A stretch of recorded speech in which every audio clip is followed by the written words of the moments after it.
السلام علیکم ورحمۃ اللہ وبرکاتہ۔ معزز دوستو، ہمارے معاشرے میں ایک بہت بڑی کمی پائی جا رہی ہے، جس کی طرف میں آج کے بیان میں اشارہ کروں گا اور اس پر بات کروں گا، اور یہ ایک لازمی سمجھتا ہوں کہ یہ درس ہر ایک مرد کو سننا چاہیے، خصوصاً جو شادی شدہ ہے وہ ان باتوں کا خیال رکھے۔ قرآن پاک میں اللہ تبارک و تعالی سورۃ النساء آیت نمبر 7 میں فرماتے ہیں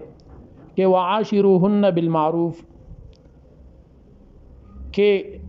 زوج اور خاوند اور میاں جو ہے وہ اپنی بیوی کے ساتھ معروف طریقے سے زندگی بسر کرو۔ لیکن ہمارے معاشرے میں بہت زیادہ کمی پائی جا رہی ہے، بہت سے زیادہ خواتین اپنے بنیادی حقوق سے خاوند کی طرف سے محروم ہیں۔ یہاں پر معروف طریقے سے زندگی بسر کرنے کا حکم سے مراد یہ ہے کہ معاشرے میں وہ جانی پہچانی روایات جو اسلامی تعلیمات سے متصادم نہیں، انہیں اپنانے میں ضرور بالضرور میاں اور شوہر جو ہے وہ اپنی اہلیہ کا ضرور مدد کرے، کیونکہ شوہر اور بیوی کا ایک دوسرے کے ساتھ چند روز کا رہنا نہیں بلکہ عمر بھر کا رہنا ہے، جس کی وجہ سے دونوں کا ایک دوسرے کے مزاج کی خامیوں سے آگاہ ہو جانا لازمی ہے، اور یہ بھی لازمی ہے کہ درمیان میں اختلاف رائے بھی پیش آئے گا، اور اس اختلاف رائے میں تلخی بھی پیدا ہو جاتی ہے۔ لیکن مذکورہ آیت میں اللہ تعالیٰ نے یہ حکم دی کہ مرد جو ہے وہ صبر اور ضبط اور تحمل اور حوصلے سے اور بلند اخلاق سے اور بڑی محبت کے ساتھ اور خلوص کے ساتھ اپنی بیوی کی مزاج میں جو خامیاں ہیں، کمزوریاں ہیں، کوتاہیاں ہیں، اللہ پاک نے خود فرمایا وَعَاشِرُوهُنَّ بِالْمَعْرُوفِ سورۃ النساء آیت نمبر 7 کہ ان بیویوں کے ساتھ مرد جو ہے وہ معروف طریقے سے زندگی بسر کرے۔ دیکھو، حکم یہاں مردوں کو ہے کہ آپ کو اللہ نے عقل سمجھ زیادہ دی ہے، آپ ان پر تھوڑا صبر کرے، تحمل سے کام لے، اخلاق سے کام لے، ضبط سے کام لے، حوصلے بلند رکھے، کیونکہ اللہ نے آپ کو ایک درجہ ان پر زیادہ دی ہے۔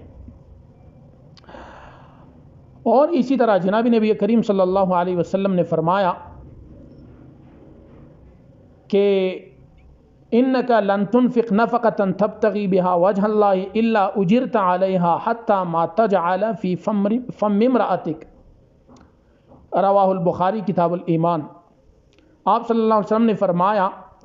کہ تم اللہ کی رضامندی کے خاطر جو کچھ بھی خرچ کرو گے اس پر تمہیں اجر ملے گا، یہاں تک کہ جو لقمہ تم اپنی بیوی کے منہ میں ڈالو گے اس پر بھی اجر ملے گا۔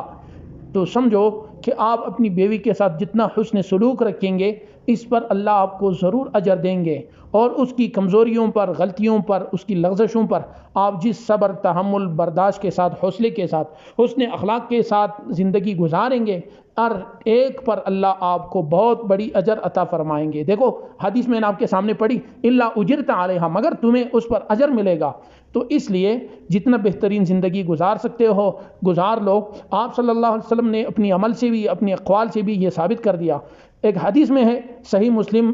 جس میں آپ صلی اللہ علیہ وسلم کے حوالے سے یہ بیان ہے کہ آپ صلی اللہ علیہ وسلم حضرت عائشہ رضی اللہ عنہا جس گلاس یا جس برتن سے جہاں سے منہ لگا کر پانی پیا کرتی تھی ہماری اماں عائشہ صدیقہ رضی اللہ عنہا، آپ صلی اللہ علیہ وسلم اسی جگہ منہ لگا کر پانی پیتے تھے، اور جس جگہ سے حضرت عائشہ صدیقہ رضی اللہ عنہا اڈی سے گوشت نوچتی تھی، آپ صلی اللہ علیہ وسلم اسی جگہ سے اڈی سے گوشت نوچ فرمایا کرتے تھے۔ اس سے اندازہ ہوا کہ آپ صلی اللہ علیہ وسلم ہمیں تعلیم دے رہے ہیں کہ آپ اپنی بیویوں کے بارے میں اتنے محتاط رہے، اتنی محبت کے ساتھ زندگی گزارے۔ اور ایک حدیث میں ہے جس کا عنوان کہ بیوی کے ساتھ ناانصافی کا انجام کیا ہوگا، حضرت عبداللہ ابن عمر رضی اللہ عنہ سے روایت ہے کہ رسول اللہ صلی اللہ علیہ وسلم نے فرمایا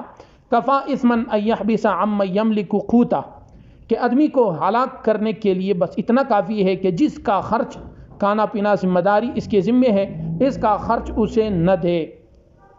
اور اسی طرح حضرت ابو ہریرہ رضی اللہ عنہ سے روایت ہے، آپ صلی اللہ علیہ وسلم نے فرمایا اللہم انی احرج حق الضعیفین الیتیم والمرأة یا الیتیم والمرأة، اے اللہ میں دو کمزوروں کا حق مارنا حرام کرتا ہوں، ایک یتیم کا حق اور دوسرا عورت کا حق۔ تو ان احادیث سے بہت سی باتیں ثابت ہو رہی ہے کہ بیویوں کے بارے میں ان کے جائز حقوق کے بارے میں اللہ سے ڈرے۔ اور اسی طرح ایک اور حدیث میں آپ صلی اللہ علیہ وسلم نے فرمایا کہ اکمل المؤمنین ایمانا احسنهم خلقا وخیارکم خیارکم لنسائہم۔ اللہ، صحیح اور سنن ترمذی میں بھی ہے یہ حدیث، جس میں آپ صلی اللہ علیہ وسلم نے فرمایا کہ ایمان کے اعتبار سے کامیاب ترین وہ شخص ہے جس کے اخلاق سب سے زیادہ اچھے ہو، اور تم میں سے بہتر وہ لوگ ہیں جو اپنی بیویوں، اپنی عورتوں کے ساتھ بہتر اور حسن سلوک کرنے والے ہو۔ تو اس لیے ان باتوں کو اپنے سامنے رکھے، اپنی خامیوں پر، اپنی اہلیات کی خامیوں پر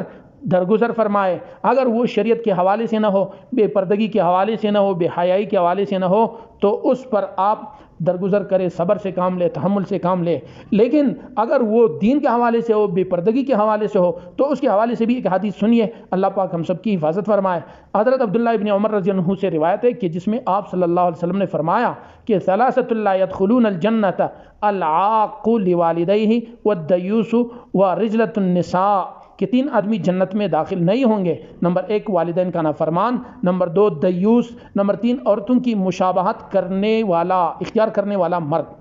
اب ان میں سے دونوں باتیں آپ کو سمجھ آ گئی، والدین کا نافرمان اور عورتوں کی مشابہت اختیار کرنے والا۔ لیکن دیوس کا کیا مطلب ہے، یہ بھی سماعت فرمائے۔ دیوس اس شخص کو کہتے ہیں جس کی بیوی جو ہے وہ بے پردہ زندگی گزار رہی ہو اور اپنی مرضی کی زندگی گزار رہی ہو، اسلام کے خلاف زندگی گزار رہی ہو، اور اس کے شوہر کو غیرت تک محسوس نہ ہو، اتنا کمزور، اتنا نام کا مرد ہو۔ اس طرح خاوند کے لیے اللہ کے رسول نے صلی اللہ علیہ وسلم دیوس کا لفظ استعمال کیا ہے۔ لہٰذا مرد کو اپنی بیوی کا ستر و حجاب کا پابند بنانا چاہیے، اور نکاح سے قبل ہی کسی پردہ نشین اور باحیا عورت کا انتخاب کرے۔ لیکن اگر نکاح کے بعد ایسا مسئلہ ہو تو بہترین طریقے کے ساتھ، مختلف طریقوں کے ساتھ اپنی بیوی کو سمجھائے، ان پر پابندی لگائے، ان کو بار بار سمجھائے۔ مختلف طریقے ہیں اس کو منع کرنے کے، لیکن اس کو بے حیائی اور بے پردگی سے منع کرنا لازمی ہے۔ اگر وہ نہیں رکیں گے تو سمجھو کہ حدیث کے مطابق اس شخص کو دیوس کہا جاتا ہے، جس کی بیوی